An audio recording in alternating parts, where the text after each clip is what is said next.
My throat tightened as I stared at my birthday cake. Not my name, their names. Dylan and David. My sister's twins grinned from across the table while everyone sang The Candles, shaped like cartoon animals, flickered mockingly as my mother squeezed my shoulder. We thought it would be fun to celebrate everyone together. The knife in my hand suddenly felt heavier. I'd taken the day off work, driven 2 hours through traffic, and bought a new dress for this, my 30th birthday dinner that wasn't mine at all. My name is Rachel, I'm 30, and I work in corporate marketing. This is the story of how I became visible by disappearing. I should have seen it coming.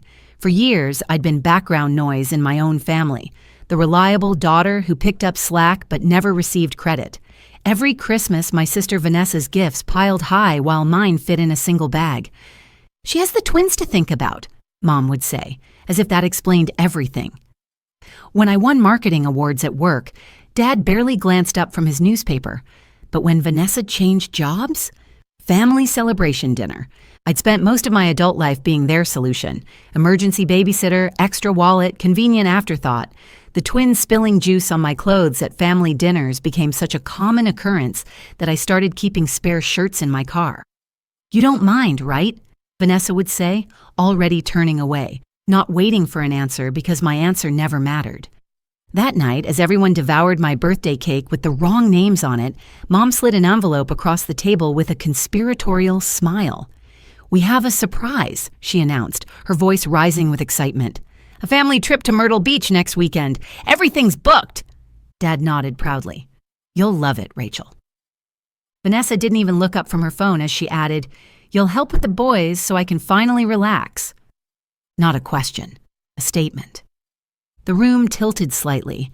I heard the clink of forks against plates, the twins arguing over who got more frosting, the hum of the refrigerator. Everything suddenly seemed too loud yet distant, like hearing it all underwater. "I'm not going," I said, my voice surprisingly steady. The chatter stopped. 4 pairs of eyes locked onto me. "What do you mean you're not going?" Vanessa's tone sharpened. "I mean exactly that." I set my fork down carefully. "I'm not going." Mom's smile tightened. "Don't make a scene, Rachel. We've already paid for everything." "I'm not making a scene." My heart hammered against my ribs, but my voice remained calm. "I'm just saying no." Dad cleared his throat. "After everything we do for you, this is how you show gratitude?" Everything they do for me? I mentally scrolled through years of being overlooked. My college graduation, where they left early because Vanessa wasn't feeling well. The promotion dinner they canceled because the twins had a soccer game. Every weekend I'd given up to babysit while Vanessa needed me time. "You've had my weekends, my evenings, my patience," I said, pushing my chair back slowly. "You can have this trip too, without me." "You're unbelievable," Vanessa whispered, but her eyes widened slightly. For the first time, I saw something new there. Uncertainty. I walked out of the dining room, their voices rising behind me in a tangle of questions and accusations. The front door closed behind me with a soft click that felt more powerful than a slam ever could. In my car, I didn't cry. I didn't scream. Instead, I pulled out my phone and opened the airline app I'd been browsing during lunch breaks for months. My finger hovered over a flight I'd saved weeks ago, a destination I'd never mentioned to any of them.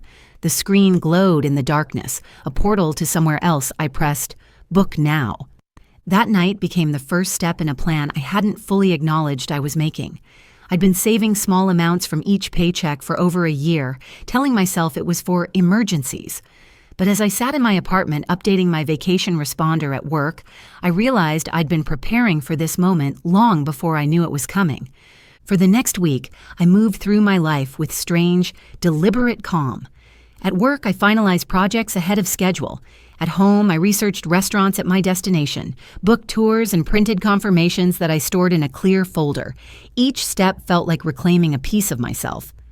My phone buzzed constantly, Mom asking if I'd calmed down yet, Dad reminding me how expensive the trip was, Vanessa listing all the things the twins were looking forward to doing with Aunt Rachel. I responded with brief, non-committal texts that gave the impression I was reconsidering. I wasn't. 3 days before their departure, I visited my parents' house to talk about the trip. Mom looked relieved when I arrived, already discussing seating arrangements on the plane. I set my coffee mug down on the kitchen counter, the same counter where my academic award had been buried under grocery lists years ago.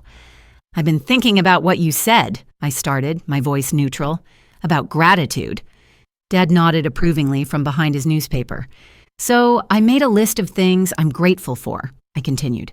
I pulled out a small notebook. "I'm grateful for the 26 weekends I watched the twins last year while Vanessa went out. That's 624 hours.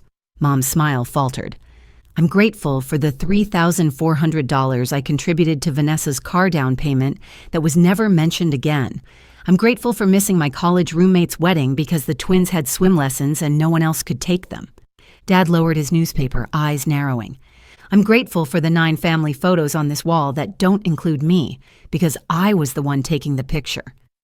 I gestured to the hallway display I'd walked past my entire life.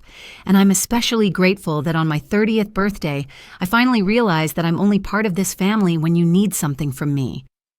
The silence that followed was heavier than any argument could have been. "Rachel, you're being ridiculous," Mom finally said, but her voice wavered. "Family helps each other." "Yes, they do," I agreed. "But help goes both ways.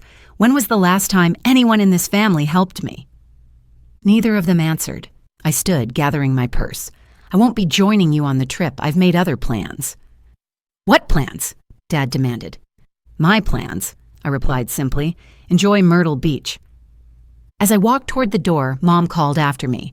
"You'll regret this, Rachel. The twins will be so disappointed." I paused, turning back. "That's the difference between us, Mom. You're worried about their disappointment over a vacation. I've been dealing with your disappointment in me my entire life." The weekend arrived faster than I expected. On Friday morning, the day of their departure, I woke before sunrise, double-checked my own suitcase. It was already packed and waiting by my apartment door. I reviewed my itinerary one last time.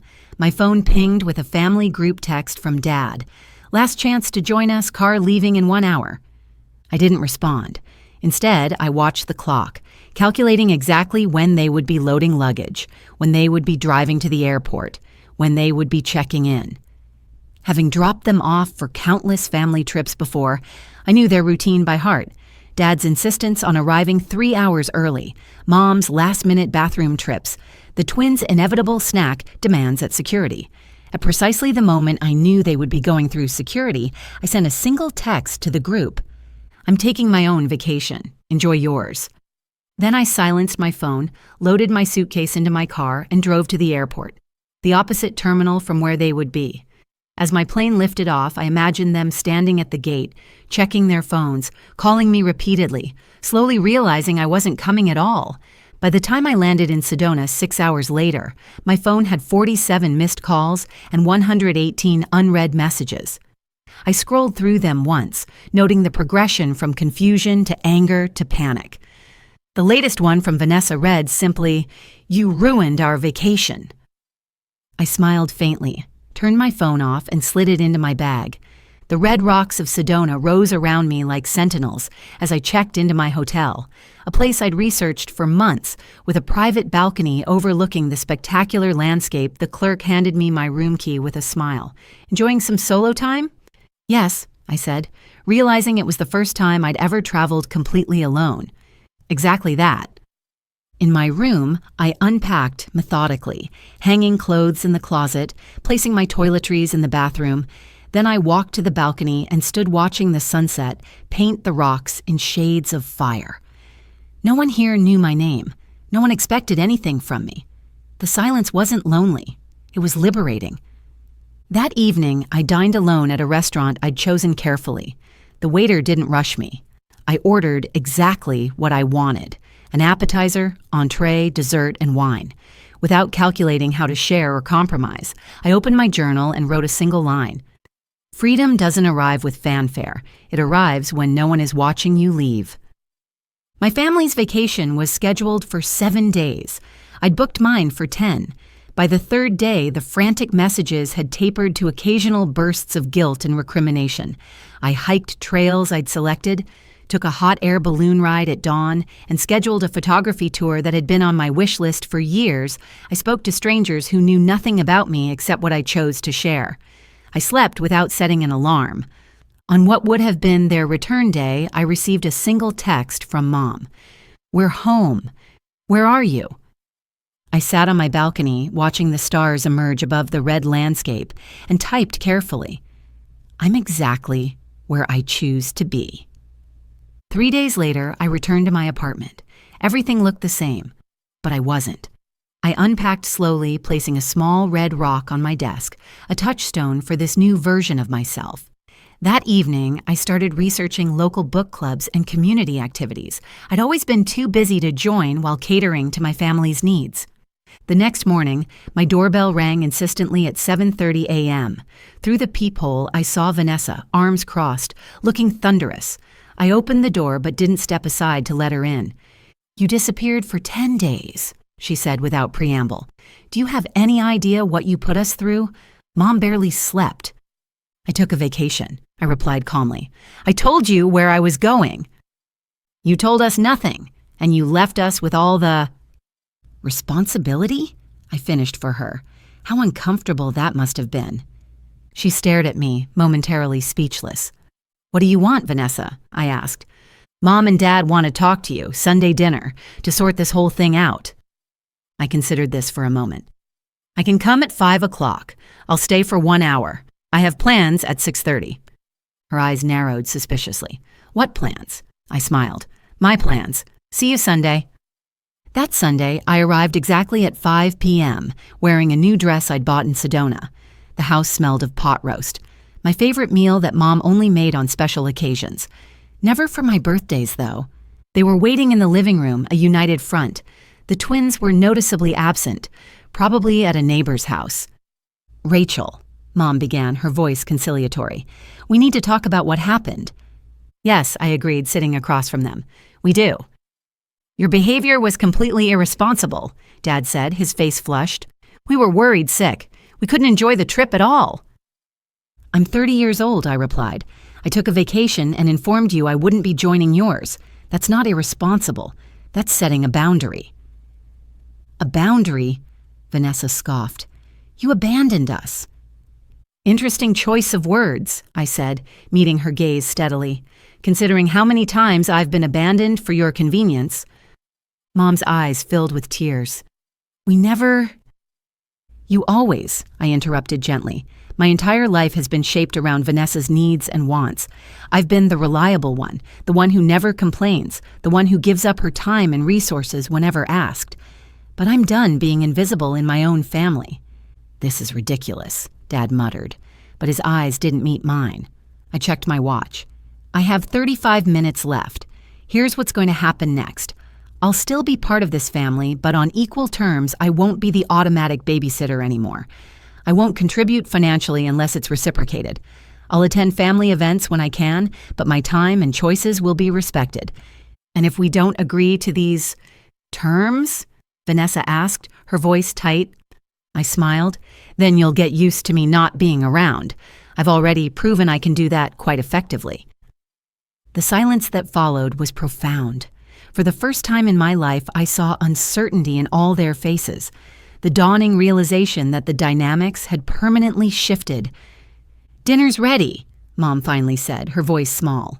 "Your favorite pot roast." "That sounds lovely," I replied, standing. "I can stay for 20 minutes to eat, and then I need to leave for my book club." "You're in a book club now?" Vanessa asked skeptically. "I joined last week," I said. "I signed up the day after I got back from Sedona. There are a lot of things about me you don't know because you never asked." We ate mostly in silence, the conversation stilted and cautious. As I prepared to leave, Mom touched my arm hesitantly. "Will you come for Sunday dinner next week?" she asked, and I heard the unspoken question beneath it. "Are you still ours?"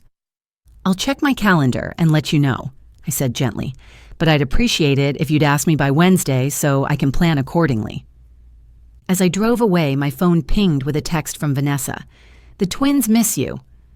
I smiled slightly, typing back. "I'm free next Saturday from 1 to 4 p.m. if you'd like to bring them to the Science Museum downtown that I've been wanting to take them to for months. My treat. 3 months later, things had changed in subtle but significant ways. My parents called before assuming I was available. Vanessa actually asked if I could watch the twins, rather than telling me to. For the first time, family photos included me because someone else volunteered to take the picture. Last week, I received an invitation in the mail, a proper formal card for my birthday dinner with just my name on it. Inside, a note from Mom, "Your day, your choice." It wasn't perfect. Old habits occasionally resurfaced. But now, when they did, I simply said, "No, that doesn't work for me," and suggested an alternative. Sometimes I still saw flashes of resentment in their eyes, but more often I saw something new: respect. The small red rock from Sedona sits on my desk at home, a reminder of the day I chose myself. Some might call what I did revenge. I call it restoration of balance, of worth, of visibility. The remarkable thing about finally being seen is that once you are, it's impossible to become invisible again. If you've ever had to leave to find peace, let me know in the comments if it finally felt like freedom. Before you go, here's a quick bonus for sticking around. If you love learning and growing like I do, you need to try audiobooks. I've got an exclusive deal with Audible. Your first month is completely free. That's access to over 500,000 titles, zero cost to you. All the details are waiting in the description. Don't miss this one.